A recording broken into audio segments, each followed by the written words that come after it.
Hey, what's going on everyone? Supreme Com here. So I'm gonna be doing the battle circuit, but this time I'm gonna be doing it a little bit different. So I pre-recorded the first 10 laps already. So I'm just gonna quickly go over them, like post commentary, just to give my thoughts and ideas of like how I kind of beat it in a way. So I'm gonna hop into lap 1 over here. We are in. So lap 1 is mainly I just use a lot of magazine because lap 1 doesn't really have that much, like I would say it's only that 150% up if you're using beam weaponry. So I have myself, I believe, the arm is the F91 arm. No, not the F91. That's the F90 that has the magazine. So only, even though it's gonna do deep power, but with the amount of magazine I have over here, we can just shred through this Power Rider over here, no problem. So I did alted the, I believe, the Advanced Hazel Lake. That was last week's Warfare Event alteration period. So on that, so I was able to do a lot of good damage, I would say. They have it up to level 10, so it should do good damage. So all those magazine, just raining onto Power Rider. Because all of those magazine types only did D power, so I would say it's a little bit tougher to take it out faster in a way. So we're gonna be moving on to lap 2 over here. So this one is gonna be 4-4. So keep in mind for the second half you're gonna need another set of 4-4. So I choose not to use like the most decked out part over here. So this one I did want to use a little mixture of like some beam and physical, because me personally, I don't have that much, I would say, physical, not physical, beam melee. So I gonna have to double dip. I know it's gonna do a little bit less damage, but I think the overall is I can kind of compensate that with the other two. I don't know what I was shooting over there, like, because I wasn't doing, like, I was doing good damage with the shooting, but I'm like, what? What am I doing? Alright. So I think they're all output, right? That's why they kind of dodge in a way. They kind of block you. So that's kind of like not good right there. So as you can see, yeah, he's kind of flinched a little bit right there. So that's not good. So you kind of have to like engage him a little bit more. And then if you compare to like if you're taking on like infighter. Alright, so that's annoying because he kind of lowers your enemy, not lower my defense in a way. So I kind of like I'll take a little bit more damage. I think it lowered both my believe, I don't know what defense it lowered, but it kind of does. Alright, so this is the cutscene EX skill from the Aegis Kingdom over here. So I'm not gonna kill, and then I kind of come up with another. Alright, the tactical arm. It's a physical, so it's not gonna do as much damage, but a little bit chip damage gonna help in a way. And then we are done over here. And then moving on to lap 3. Alright, this one, the skill hack well, it's kind of fun nowadays, like, because I kind of find the right strategy over here, because you have to well, obviously you want to use you need some buffs, obviously, because you need to take it out as soon as possible. And then I use the backpack, the Rosen Zulu over there. That's gonna paralyze, not paralyze, but it's gonna hold Power Rider in a lock frame. I would say it was a pretty long duration, so obviously taking out these guys is gonna be no problem. One thing you have to keep in mind when you are using these kind of buffs over here, you're gonna activate it right before you enter like the last phase. So I activate one over here first, and then I believe I activate another one right, like I would say right into the gap between you transition into the next phase. Alright, I kind of activate it right here first. Alright, he's annoying over there with that shotty over there. You kind of flinch a little bit. So alright, there's the main show over here, the Rosen Zulu backpack, the Psycho Jammer.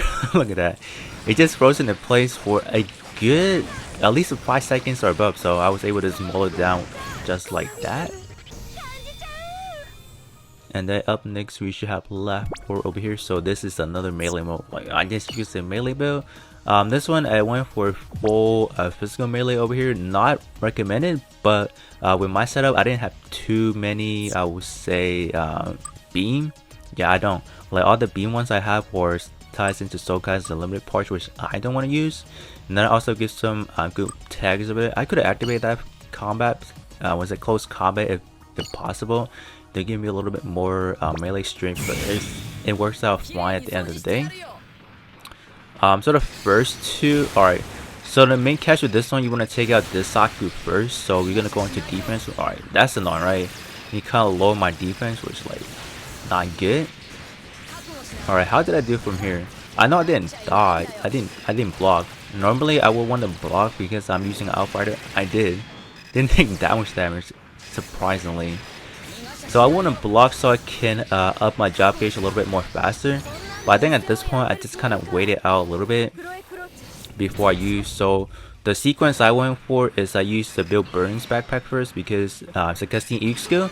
It will also raise my melee attack by a little bit. Activate that job gauge as well. So the sequence is going to be from right to left in a way. So it's going to do this. I get like a melee buff.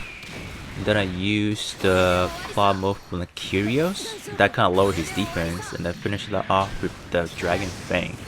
So you know physical melee EQ skill does work in a way. Alright, we have lap 5 over here, the Amphibious, that's how you pronounce it. That's why the Bear Guy 3 is probably gonna be like the main star of this one over here. I did have another set I can use for the second half because you want two of the same word tag. Because the second half is basically the same thing. I would say the Bear Guy 3 EQ skill is not powerful in a way because it's A Pierce. A minus Pierce and you're coming in with like D power, I guess it's okay, right? I think another good one I slap on here is the Atlas Kingdom. That came in clutch, so I'll probably use some more of the Atlas part towards the second half, which I have not recorded as of yet. So at this point in time, they did went like the Galagu Jaeger over here did went mastery size, so it's gonna be a little bit more problematic to just take it down. But no, I want to take him out first, so we can deal with the small fry over here. I kind of just shoot him down a little bit, not really using a lot of the EX, but like I shouldn't have used those EX to be honest. Like I could have just waited out and just shoot him down because it's a lot more important to use it on Pale Rider over here since I do have a custom EX, but never mind. I have the last shooting from the RX-72, so this will gives me another shot attack buff which I can enhance my other EX skill just by a little bit. I forgot what was the percentage. I think it was at least 29 or above, so that was good. So this lap is done over here. And then moving up to lap number 6, this is a switch mode. For the first time I didn't use a 6-star, what is it? Usually I would use the Fusion Shield to give me like the maximum melee defense that was translated into my melee offense, but this one will do. This is the Shield of Austria. This is the summonable one. This is not the event warfare one. So this one is the standard 4-star part. So it is easy to pick up, I would say. So I take out the Galagu Jaeger first because he's gotta be the more problematic one, right? Him out here shooting all of those like physical shot, which I don't really want. So this one is I shouldn't even have used that. I could have just simply saved that for the Pale Rider. But like to be honest, this setup I shouldn't even have to use like a testing ink skill because with that like that melee mode, I should be able to do a lot more damage. But it is what it is. Alright, up next we have a lap 7 over here. This is gonna be the range mode, so obviously you want to use some range shot over here. This build over here looks a little wide body-ish kind of feel. So we have the the strike claw from the Versago, and then the beam gun from the X. Which crosswings? I believe it's X1. And then we're gonna top things off with the Resetsu 10. I would say that one's a recently added 4-star part, so a lot of people might not even have it. But if you guys did roll a lot of those free tickets, I'm pretty sure you get it eventually, right? This one I took out the Galago Jaeger first again, which I think I used. Alright, I used 2 EX over here, which is probably not needed. But you know, I can just shoot this guy down and then kind of reload a little bit. That worked out pretty fine. I don't know why I'm blocked over there. Probably like a mistap over there. Alright, he should be done. Yeah, he's done. And then we're gonna use the Resetsu 10 backpack over here. It didn't do a lot of damage like I intended to. Alright, the animation looks cool though. Gotta give it that. And that kind of waited out a little bit. So the Pale Rider is a lot more easy to dodge because like the missile doesn't really track you down all that good compared to the Blue Destiny like last week. Alright, we have lap 8 this time. Alright, so lap 8 we have a what tag is this? Federation. Alright, so Federation is another one of those tags that are not too prominent, so there's a lot of parts that aren't good. But I do have saved myself another set that I can use for the the later half. So it's another one of those warfare parts, so it should be easy to obtain if you guys have happy playing. One mistake I did for the first lap, I didn't intend to use Federation, but I didn't know. I kind of went to this blindsided. I didn't take a look to see alright what's gonna be the tags later on. So I could have saved myself another Federation tag if possible, but it's whatever. I have good options later on. No surprise, it's just a lot of those advanced parts that have good Federation tags over there, so I kind of utilize that a little bit more. So this one, I think I just kind of shoot it down right, yeah. We're doing like about 12k per shot, so it's pretty good. It's just that reloading takes a little bit, so we should be done over here. Alright, hello? Okay, that one more shot over there, alright. So, let's see. I don't remember how I took this one out. I think I just rolled. Oh, I do have one casting ink skill, never mind. It's gonna be the Wing of Nietzsche. Oh, I was waiting for my job gauge over there. I don't know if I could have took it out without that job gauge, to be honest. But I know it took a little bit longer than this one, a few more seconds than my initial first try. And then at this point, I'm just kind of shooting it down. Alright, and then we are done over here. Up next should be lap number 9 over here. So this is going to be an overdrive mode, so make sure to be using a type advantage so you can do maximum damage over here. I did went for another casting E skill that ties into a physical melee attack. I mean, it works out fine.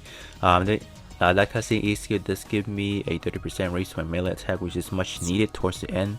I would say my melee attack stat could be a little bit more higher, but I'm like, if I would have given like some build marks to the beam saber, L-strike beam saber, I think it will work out fine. But I'm like, I didn't bother going back to roll some more of those build marks, so I'm like, alright, this kind of works out fine. Gotta take out the Gallagher Jaeger first again. Alright, this one's to start burning. What is it? Geek skill over here. I would say it's good because it rushes in. So when I took out the Pale Rider, it was a lot more easier to do. I have no idea why I kind of swapped enemy over there because I wanted to block. Yeah, I kind of needed the job gauge over there, so it's important to kind of get that job gauge up. You know, it would do like significantly more damage, I would say. So because I am using a physical casting E skill, so I kind of need every ounce of power I can get out of it. So let's see how we do out of this one over here. So alright, we got the Musa Gundam casting ready to go over here. I think it did more than a half damage, right, from what I recall. And then we kind of just wrap things up with the star burning casting, not casting, just regular. So that rush kind of avoids him from like just hitting me, so that's pretty good. Alright, finally the last lap over here for the, obviously only the first half of the bounce ticket over here. What build did I want? Oh, this is another melee build over here. So at this point, I think I used most of my good melee, like beam melee already. So in the second half, I'm gonna see how I can kind of like work around it, because I shouldn't even use like a burning finger on the other lab. So that was kind of my bad over there. So what did I actually use over here? I did have one good word tag up. I think that was it, right? So lap 10 does have 2 enemy per phase, so it's gonna be a little bit more finicky to do. That miss. I hate that. I hate that E over there. It always miss. I think 10 out of 10 times it missed, like, alright, out of 10 tries, I think 5 times it missed it, so like, you're annoying. Keep in mind this one is a EX skill mode, so your normal melee attack, like I did over, it didn't do any damage at all. I should have caught myself on that one, but I don't like, alright, it's whatever. So this one, I believe I have pretty good, no, it was a portrait that does, I believe, around 30% enemy shooting power reduction. That's why I'm not taking a lot of damage over here, which is good. So I was like able to charge up my job gauge a little bit over there. Alright, so he's done. And then I believe I used the Shining Finger cutscene on the Pale Rider again. Gotta get him out as soon as possible, right? If he does shoot any missile at you close range, you're done. So he's out of the way, and then we have the Gallagher Jaeger, which just one-shotted him like that. And alright, we are done over here. Alright, with that being said, that was the first 10 laps of Battle Circuit over here. I'm going to start working on the next second half of 11 to 20.